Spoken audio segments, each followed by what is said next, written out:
यार ये AIIMS paramedical का कट ऑफ इतना क्यों बढ़ रहा है? अगर आपके माइंड में भी यही क्वेश्चन है जो आपको परेशान कर रहा है, तो इस क्वेश्चन का आंसर आपको इस वीडियो में मिलने वाला है।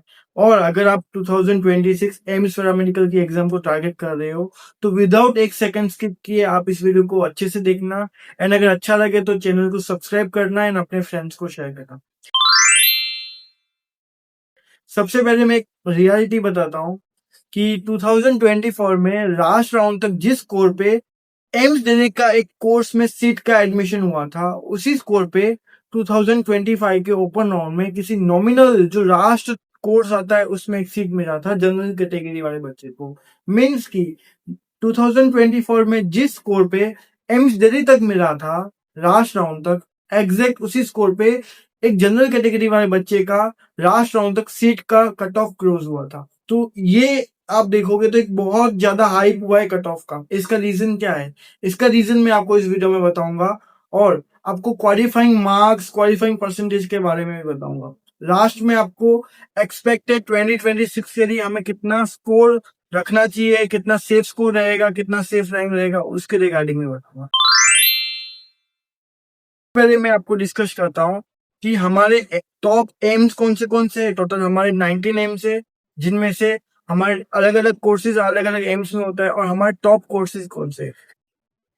और टॉप एम्स की बात करें तो टॉप एम्स से सबसे फर्स्ट आता है दिल्ली, उसके बाद ऋषिकेश, देन थर्ड पे आता है भुवनेश्वर, देन जोधपुर, रायबरेली, कल्याणी, रायपुर, नागपुर, बिलासपुर, पटना। ये सब हमारे टॉप एम्स है। जो टोटल कितने एम्स पार्टिसिपेट करते हैं? हमारे एम्स पैरामेडिकल के लिए 19 एम्स पार्टिसिपेट करते हैं। उसमें से जो मैंने आपको बताया ये टॉप एम्स के बारे में बताया। अब टॉप कोर्स के बारे में बताऊं तो सबसे पहले आता है BMRIT, जो रेडियोलॉजी डिपार्टमेंट के अंदर आता है। उसे MRIT एंड रेडियोलॉजी भी कहते हैं। उसके बाद आता है OTT, जिसे BOTT या ऑपरेशन थिएटर टेक्नोलॉजी कहते हैं, जो एनेस्थीसिया एंड सर्जरी डिपार्टमेंट में के अंदर आता है।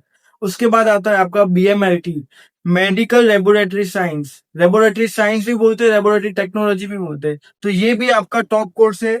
देन उसके बाद आता है आपका ऑप्टोमेट्री, उसके बाद आता है आपका परफ्यूजन टेक्नोलॉजी, एंड उसके बाद आता है आपका न्यूक्लियर मेडिसिन टेक्नोलॉजी। ये सब कोर्सेज का मैं आपको बैचलर के बारे में बता रहा हूँ। बहुत सारे एम्स में इसका मास्टर भी होता है। एंड आपका इमरजेंसी मेडिसिन टेक्नोलॉजी भी अच्छा कोर्स है, वो जस्ट अभी स्टार्ट हुआ है। बहुत सारे एम्स में अभी इसका करिकुलम भी डिसाइड हो रहा है, एंड बहुत सारे एम्स में ये आगे जाके भी इसकी सीट बढ़ने वाली है। और हमारा एक एम्स दिल्ली में कोर्स होता है DH&ORA, जो डेंटल डिपार्टमेंट के अंदर आता है, जो मोस्टली जो डेंटल प्रोसीड्यूर होते हैं उसमें असिस्ट करने का उसमें काम होता है, जिसका फुल फॉर्म होता है dental operating research assistant technology. And DH का होता है डेंटल हाइजीन। तो ये हमारे टॉप कोर्सेज हो गए। और different AIIMS wise different courses का अलग अलग सीट्स है। कुछ एम्स में एक कोर्स होता है, कुछ एम्स में दूसरा कोर्स होता है। तो इसके रिगार्डिंग भी मैं आपको इन्फॉर्मेशन दे दूंगा कि कौन से एम्स में कितनी सीट्स है, कौन से कोर्स में क्या क्या वर्किंग प्रोफाइल होता है, कितना वैकेंसी आता है। तो एम्स दिल्ली की बात करें तो एम्स दिल्ली में टोटल 4 कोर्सेज होते हैं: BMRIT, OTT, DH एंड डोरा।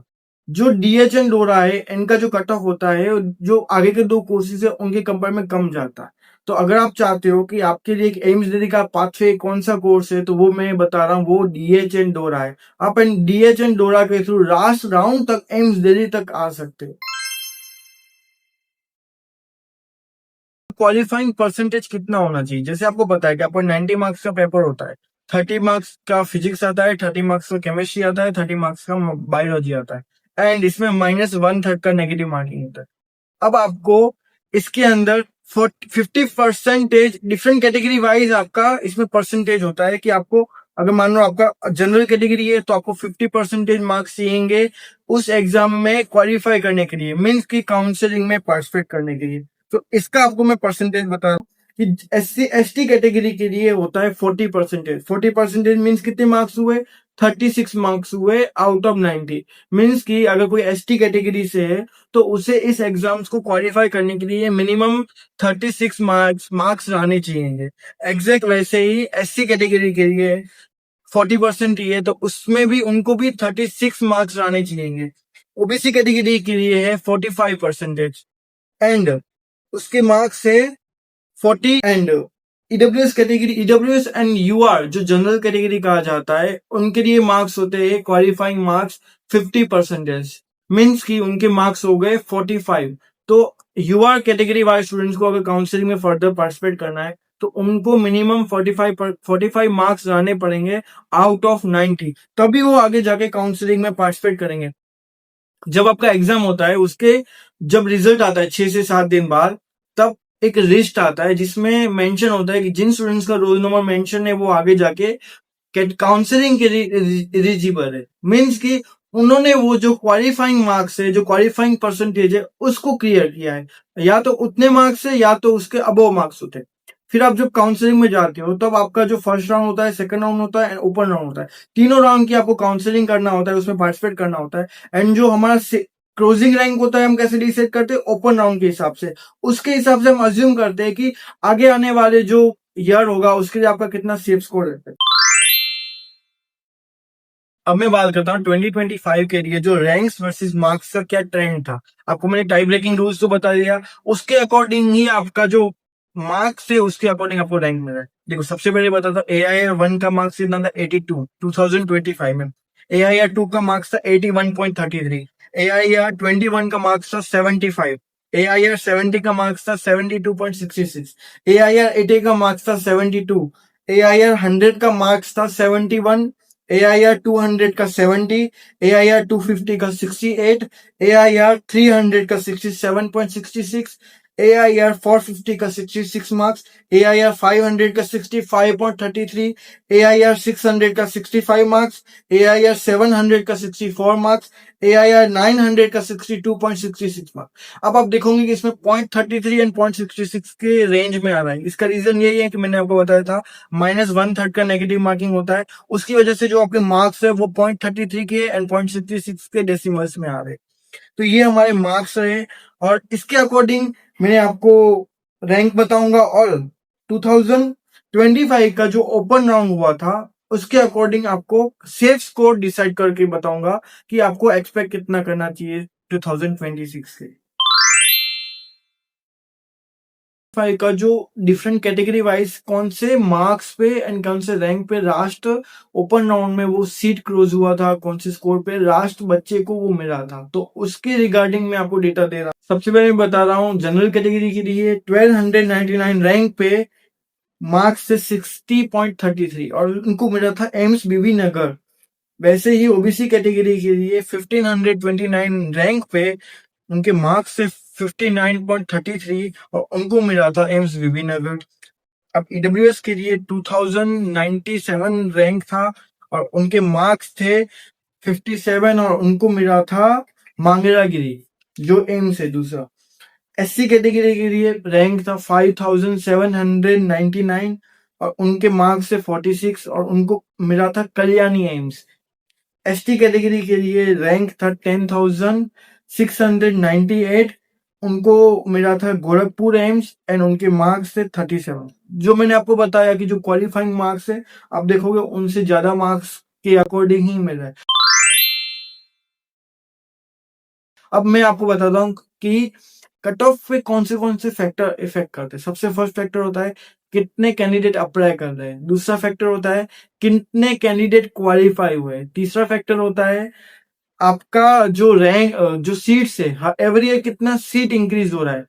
एम्स पैरामेडिकल के एग्जामिनेशन में जितने भी एम्स है या तो कोई एम्स नया इंक्लूड हो जाता है या तो जो पुराने कोर्सेज है उसमें सीट बढ़ती है एंड अदर ये कि वो ऑलरेडी एक नया कोर्स इंक्लूड कर देते हैं। मान लो एम्स दिल्ली चल रहा है, यहाँ पे ऑलरेडी 4 कोर्सेज है, अगर वो चाहेंगे तो आगे जाके वो कुछ कोर्सेज ऐड कर सकते हैं। जैसे एमएलटी है, एमएलटी यहाँ पे नहीं चल रहा है, आगे जाके वो एमएलटी ऐड कर सकते हैं। ऐसे वो सीट इंक्रीज करते हैं रिक्वायरमेंट के हिसाब से। अब मैं इसके अकॉर्डिंग जो फैक्टर्स बताए उसके अकॉर्डिंग मैं आपको एक्सपेक्टेड स्कोर बता रहा हूँ कि 2026 से लिए आपको कितना स्कोर एक्सपेक्ट करना चाहिए। यूआर कैटेगरी के लिए आपको स्कोर एक्सपेक्ट करना चाहिए 65 to 70, अंडर 90 मार्क्स। आपको 90 में से 65 प्लस मार्क्स लाने चाहिए कि अगर आपको एक एम्स में किसी कोर्स में सीट चाहिए और वो ओपन राउंड तक आपको रहना पड़ेगा तब आपको एक सीट मिलेगी। Second OBC category, OBC category आपको सेफ स्कोर रहेगा 62 प्लस मार्क्स। ईडब्ल्यूएस कैटेगरी के लिए भी 65 नियर मार्क्स आपको लाने चाहिए, एससी कैटेगरी के लिए 45 प्लस एंड एसटी कैटेगरी के लिए 40 प्लस मार्क्स। ये मार्क्स मैंने आपको एक्सपेक्टेड स्कोर के अकॉर्डिंग बताया। अब इतना कट ऑफ क्यों बढ़ रहा है, इसका रीजन क्या है? इसका रीजन यही है कि लास्ट 2 ईयर से जो एम्स का फॉर्म है वो नीट के एग्जाम के बाद भी 2-3 दिन तक चल रहा है।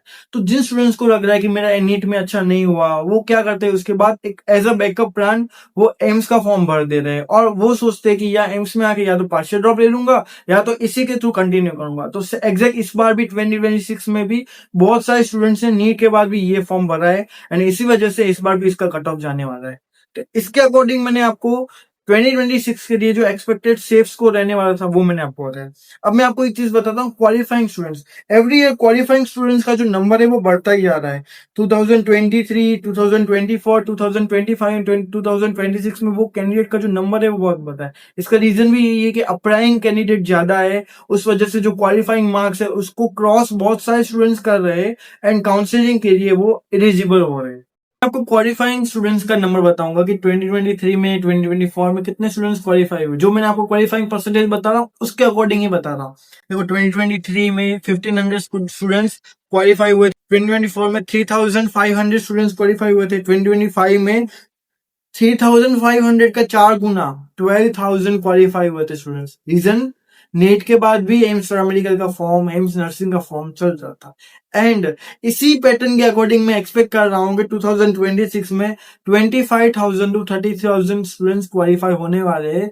इसी वजह से 2026 का भी कट ऑफ बहुत ज्यादा बढ़ने वाला है। और जैसे आपको मैं बता रहा हूँ कि प्रीवियस ईयर के पैटर्न के अकॉर्डिंग 2023 एंड 2024 के बीच में डिफरेंस सिर्फ 5 मार्क्स का था, बट 2024 एंड 2025 के बीच में कट ऑफ का डिफरेंस 15 मार्क्स का था। एग्जैक्ट ऐसे ही रहने वाला है कि 15 टू 17 मार्क्स का डिफरेंस 2026 में भी रहने वाला है। तो उसी के अकॉर्डिंग मैंने आपको जो कट ऑफ बताया वो उसी हिसाब से मैंने बताया। अब एक चीज और समझते हैं कि हर ईयर कैंडिडेट बहुत सारे बढ़ रहे हैं। लास्ट ईयर जो कैंडिडेट अप्लाई किए थे फॉर्म के लिए वो नियरली अबाउट 70,000 स्टूडेंट्स थे और इस बार आप सोच सकते हो कि उसके डबल कैंडिडेट अप्लाई करने वाले हैं। 1 lakh to 1.5 lakh students apply करने वाले। तो ये भी एक मेजर रीजन है कट ऑफ बढ़ने का और दूसरा मेजर रीजन हमारा नीट है। और एक ये चीज भी है कि अब जो हमारे अलाइड हेल्थ केयर के कोर्सेज है इनका जो प्रोफेशन का जो स्कोप है वो भी बढ़ रहा है, सैलरी भी अच्छा खासा आ रहा है, वैकेंसी भी बहुत अच्छे आ रहे हैं। तो इस वजह से लोग अवेयर हो रहे हैं कि ये भी एक अच्छी अपॉर्चुनिटी है, तो अब सब लोग इस साइड भी आ रहे हैं। तो ये भी एक रीजन है कट ऑफ बढ़ने का। तो दोस्तों ये हमारा कट ऑफ के रिलेटेड वीडियो था। हम अगले वीडियो में सभी एम्स के इंडिविजुअल कोर्सेज के लिए आपको कितना सेफ स्कोर रखना चाहिए, किस एम्स में आपको जाना है तो आपको इतना स्कोर सोच के जाना चाहिए, तो वो वीडियो भी रहेंगे एंड हॉस्टल्स के रिगार्डिंग भी एक वीडियो रहेंगे। तो आप चैनल को सब्सक्राइब कर लेना एंड हमारे वीडियोस को अच्छे से देखना, बेल आइकन ऑन करना मत भूलना।